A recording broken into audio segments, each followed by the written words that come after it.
వచన కవిత శీర్షిక సమయం. రచనా పఠనం మార్గం కృష్ణమూర్తి. ఎండలు మండిన, వానలు కురిసిన, వరదలు పారిన, భూమి బద్దలైన, ఆగదు కాలం, దాగదు సమయం.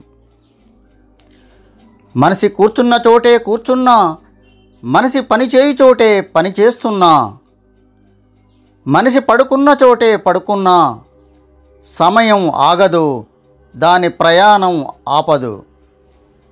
నీవు నిద్ర లేవకపోయినా, ఆహారం భుజించకపోయినా, పనులు చేయకపోయినా సమయం నీకోసం ఆగదు.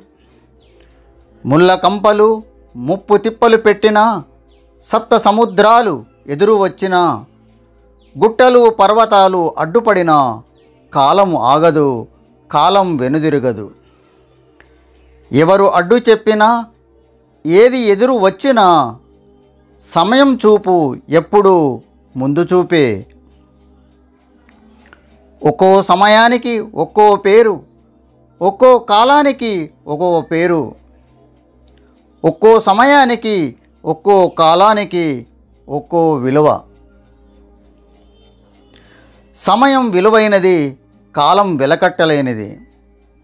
అంగట్లో దొరకనిది, ఎత్తు పెరిగినా అందనిది, పండి బొర్లిన ఆగనిది, కోట్లు వెచ్చించిన కొనలేనిది కాలం. కోటి దండాలు పెట్టినా దొరకనిది సమయం.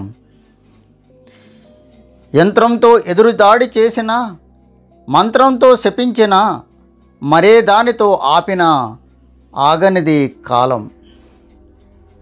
గడిచిన కాలం తిరిగి రాదు, రాబోయే కాలం ముందే రాదు, నడుస్తున్న కాలమే నేటి కాలం. కాలం ఒక స్ఫూర్తి, కాలం ఒక ఆదర్శం, కాలం ఒక గురువు, కాలం ఒక బ్రతుకు తెరువు. ఎన్ని సమస్యలు ఎదురైనా, ఎన్ని అడ్డంకులు అడ్డుపడినా, కాలంలా ముందుకు సాగుతేనే విజయం తథ్యం. సమయం విలువ తెలిసిన మనిషి, సమయ పాలన చేసే మనిషి, సమయాన్ని పొదుపుగా వాడే మనిషి ఇప్పుడు ఎప్పుడు విజయుడే, విశ్వ విజేతే. ఇలాంటి మంచి మంచి వీడియోల కొరకు వీడియోను లైక్ చేయగలరు, షేర్ చేయగలరు, సబ్స్క్రైబ్ చేయగలరు. అలానే బెల్ ఐకాన్ను యాక్టివేట్ చేసుకోగలరు. ధన్యవాదాలు.